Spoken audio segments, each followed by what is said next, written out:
Howdy, folks, and welcome to another great adventure. And tonight we're going to be doing this book, Terra-Infinita, and it is all about the world beyond the ice. And I just thought it was such a good book. It's really thin and small, so we should be able to get through this in a few episodes. So hang on for a great story and a great adventure. Now, this may or may not be true. We don't know, but use your imagination. Maybe there is. Maybe we just don't know what's out there. And we're going to get right into it. And of course, there's nothing better than ice to look at, because you don't want to look at my mug all the time. So there we go. Terra-Infinita. We'll get right into this book tonight. Thank you all for coming. It's a great day to be here and a great adventure to have. Thank you, everyone, for tuning in now, later, or in the future. So, part one. And we are going to get right here. And chapter one.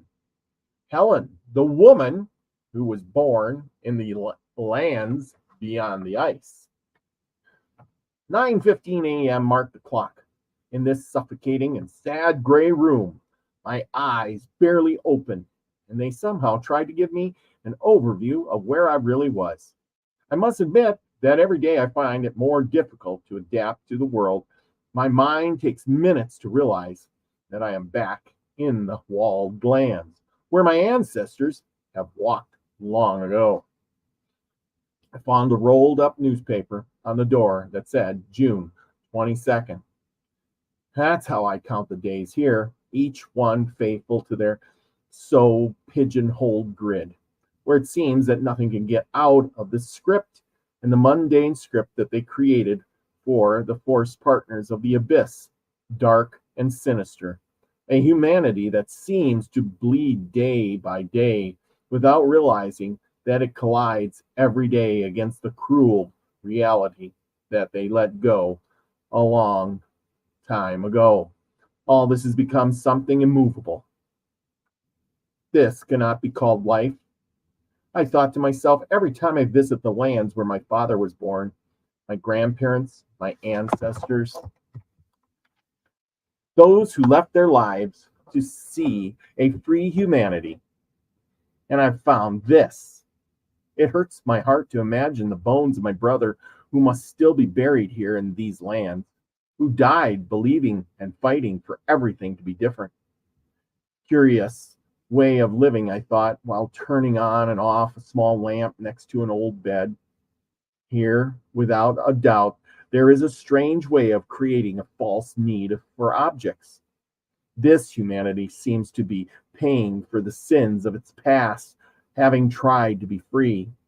I understand that, although it's very unfair, and it is thought it's to be a thorn in my side of all of us who come from the other side, the free side behind the ice walls. Pay for a place where they were born? This is the phrase went around and around in my head. That's why I knew well the faces of those adventurers who managed to find the other lands. The lands of the giants, or the lands where I was born so many miles away from here. But a very high price had to be paid. That's why I come back. That's why my father died leaving his legacy. We never forget the new humanity that was born in these lands, deprived of their freedom and their true history. Maybe it's time to start opening those walls of fear, as I like to call them, that terrify us for a past where a war was lost, but freedom was gained, and the dead have not been in vain or forgotten as the custodians wanted.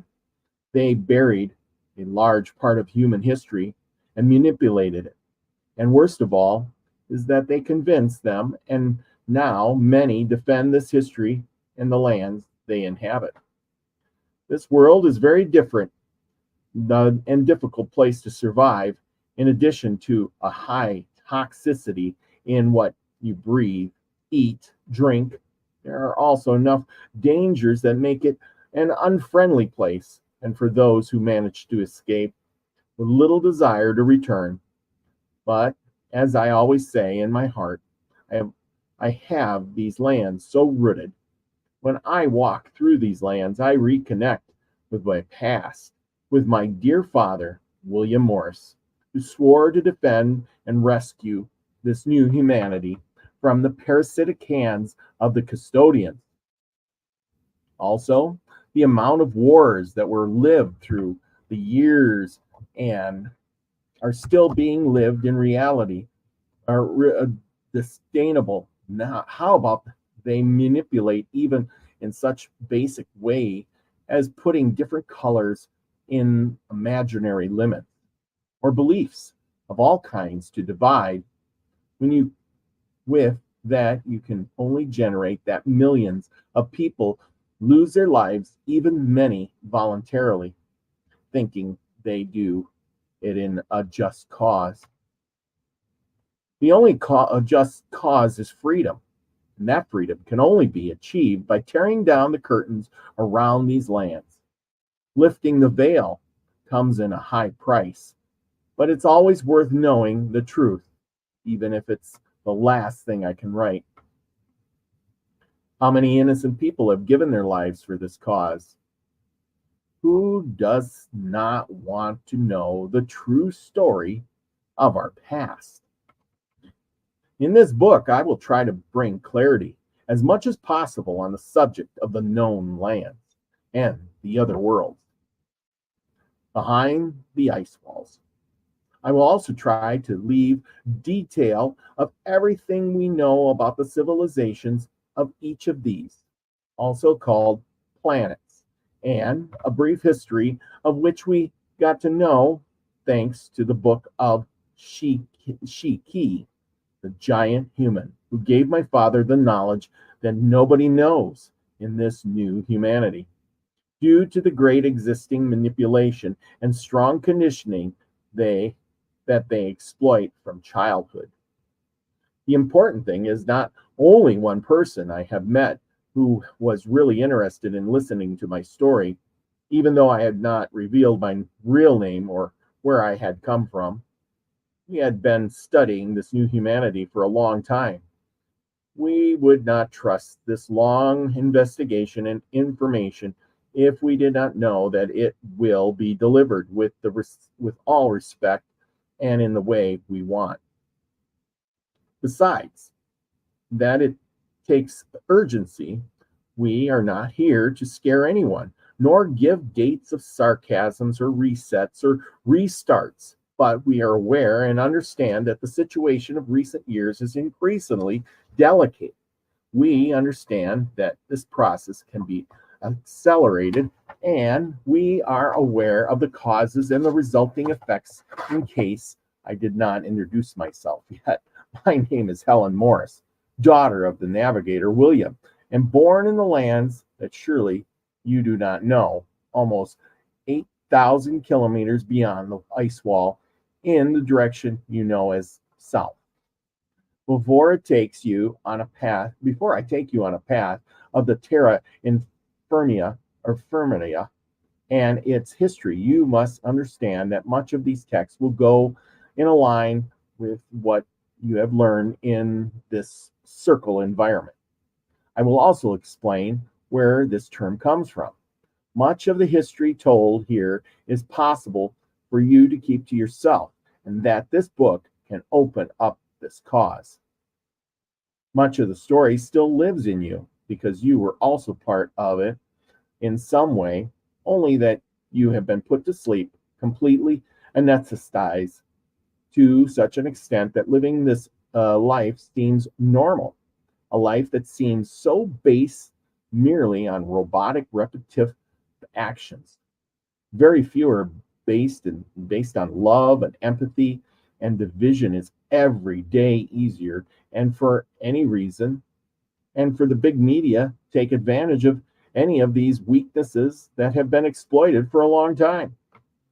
It is also important that you can contrast this information.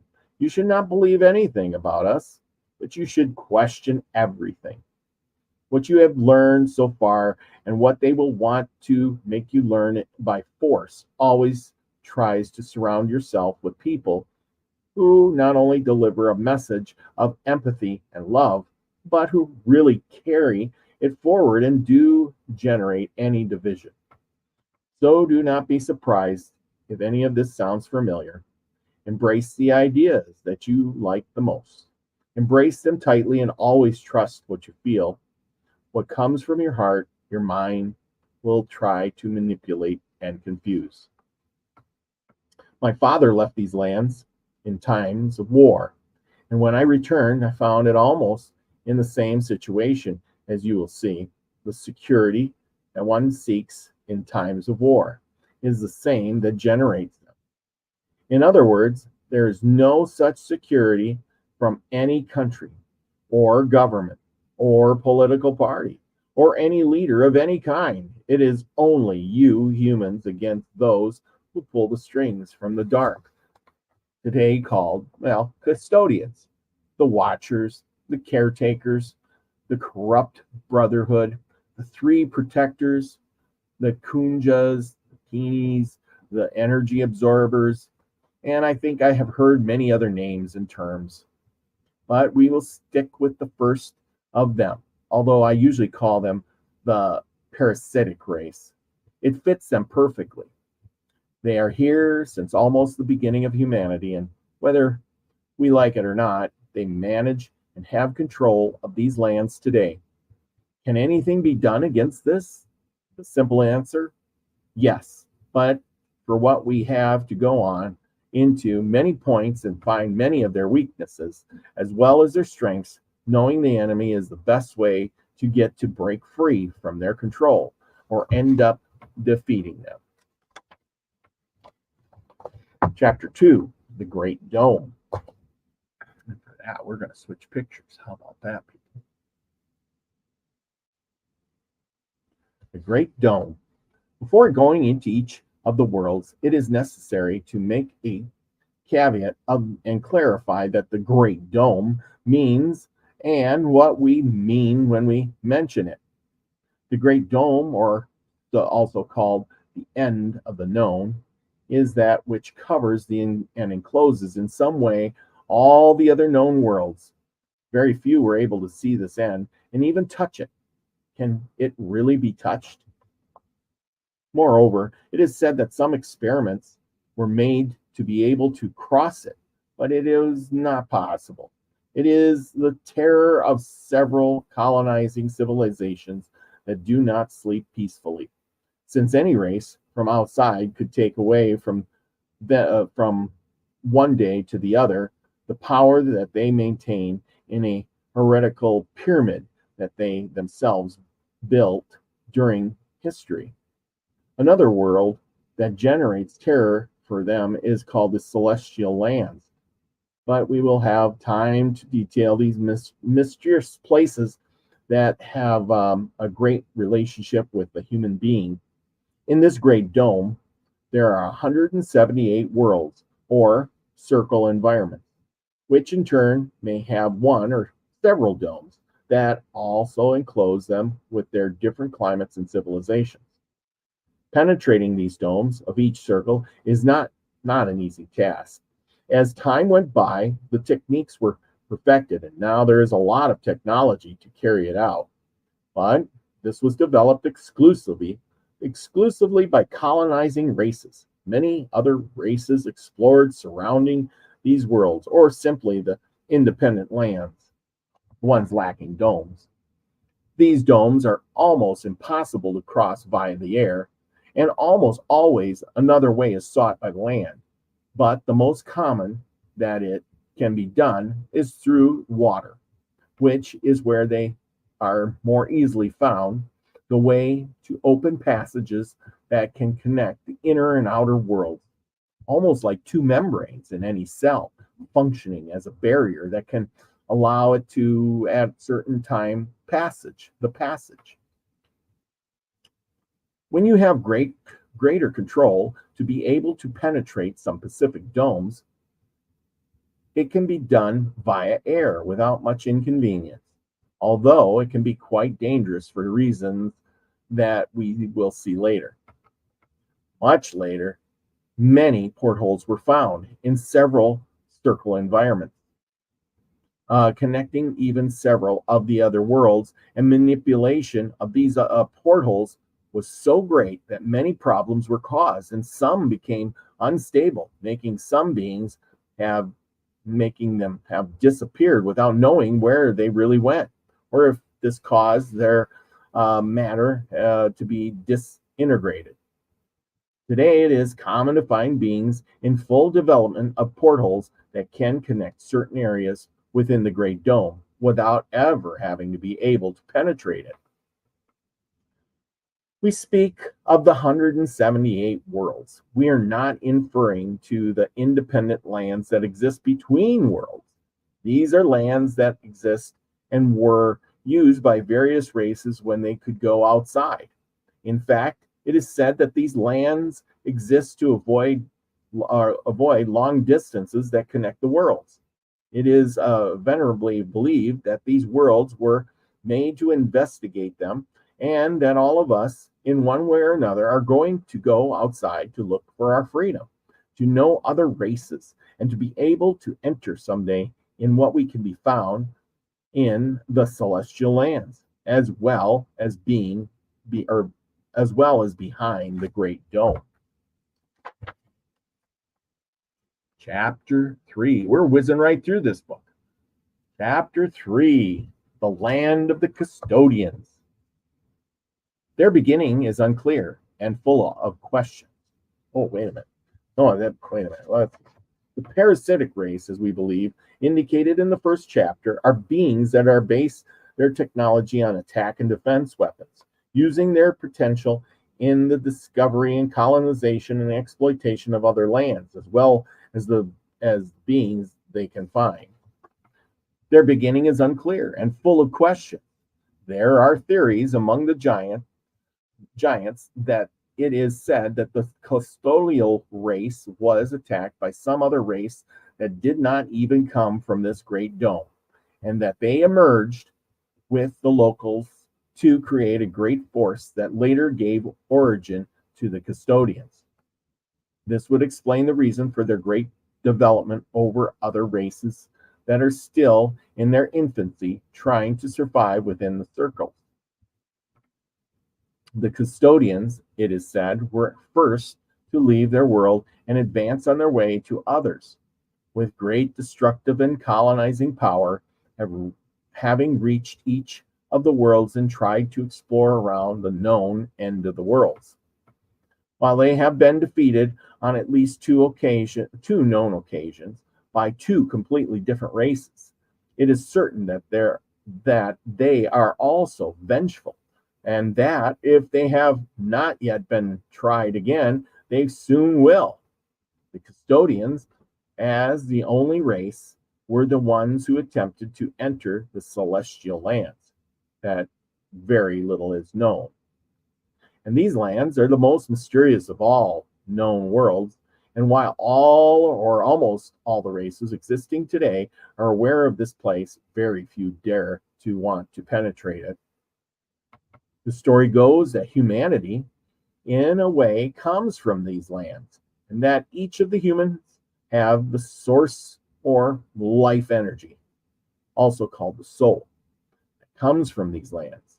Therefore, the human destiny is to confront the custodians, that whatever is done, the great clash will be inevitable. Although it has already been tried, and the great forces between humans and custodians have collided with the help of the acronym giants and others, history will surely repeat itself again in these lands. For that reason, we are very aware of everything that happens here, and opportunity to free humanity will be used to the fullest. Also, we cannot make the mistake of the past. Otherwise, it is possible that now we may never have another opportunity. For each reset, the security becomes stronger, and the human standard of living becomes less and less free. The humanity that is living now is nothing like that of our ancestors in these same lands, nor that of my ancestor to the previous one. Each reset is worse, stricter, and less freedom, and great manipulation. We escaped from these lands during the Great War. Against them, the giants helped us to form a large block and confront them before everything got out of control. Unfortunately, when the hard defeat came, we knew that everything was going to get worse for those born here. Besides, they know that many escaped and that we would be in danger to all the manipulation and lies in these lands that have spread and control. It would be difficult to generate another new great Tartaria with all these free technology and the great cities that were able to forge the truth. Is that we have the hope that victory and freedom would finally be ours, but by those things of destiny, we did not achieve it. We know that it is very close, but it is also true that defeat would bring more misery to the new humanity. The risk was very high. The babies, who are less than 7 months old, are left at the disposal of the custodians in these lands, who, with their technology, take them little by little to a new beginning. This beginning is sudden in various parts of the known continents. So there's always be a part that will not have grandparents, and so it will be until forgotten. Once the number they set is reached, they will begin to manipulate the human to make them take them on a path they have decided.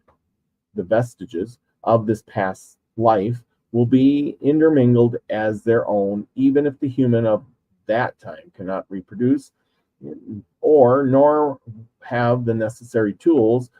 Nothing will be questioned as long as everything can be demonstrated by the great leaders or media, the scientists, the historians, the scholars, the celebrities, and all kinds of fictional prestige that will invent depending on what stage of development the race is in. The technology will be derived or delivered in small installments until it can be reached the level that it also previously established by the leaders.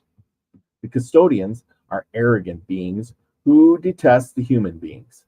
For them, the human being is a horrible being who smells bad, does not deserve any freedom. The custodial leaders are really hostile and always were hostile to our race. That is why they control it. But they do not allow anything to get out of the pre-established control. They would even carry out a reset before knowing that at least a single human could escape. The leaders many times met with the intention of eliminating the human race, but there was much debate about it, especially for the tasks that are carried out here. That would bring much discussion among the same custodians. Plus, there is a small part that has great relationship with the leaders. Many are part of lodges, military or politicians who came to have direct contact with and were rewarded with their passage to other lands, for example. The existing colony in the lands of Mars, the story of the last reset, where my grandparents were able to escape along with my mother, who at the time was a baby. Due to the Great War, they took place in these lands more than 250 years ago. Put on alert, this race who thought they dominated these lands with ease until the union of giants and humans really shook their power. In the war, it is said that one of the most important leaders died at the hands of the giant humans, and this also caused the new human beings in these lands with the babies of a few months was carried out under the strict control of manipulation. It is what we are seeing in the current days and what we are continue to see in the near future. If things do not change, the custodians are carnivores for the most part, although they can really eat all kinds of food. Do they eat human flesh? Well, I will come back to this question later, as I think it is worth talking about. They know agriculture well, being pioneers and experts in what field, something they inculcate and educate the humans after each reset to carry out these tasks of agriculture and animal husbandry, so that they can then increase their population as fast as possible. They receive pleasure from humans, fear or sadness. All that negative energy can be absorbed by them, and they really end up enjoying it. That is why it is common to see great sacrifices in ancient civilizations or great tragedies. The thirst for human blood then enjoy these sacrifices. And in many stories, we can find that they feed on this. They reach a great development in the modification of the climate, and it is common that they create great walls of ice around the colonized lands, and that this has begun to use in the last times, since before that they had not reached this development. The walls serve them as a great shield to be able to protect or enclose even more the colonialized races. In this way, it is very difficult for them to escape, even when they have to leave some worlds by necessity to go in search of others. And with that, that's almost half hour, and that's where we're going to pick it up tomorrow night. So join me for that when we continue on with Chapter 4, the Anunnaki Lands. So pick it up there. It's going to be good. I hope you all enjoyed that. It's a good day to have a great adventure beyond the wall of ice. With that, everybody, go check out my other channels and Milky Way Soul Tribe and Stupid Talk and Stupid Dog Daily. Hit the like and subscribe button below. Thank you all for joining me.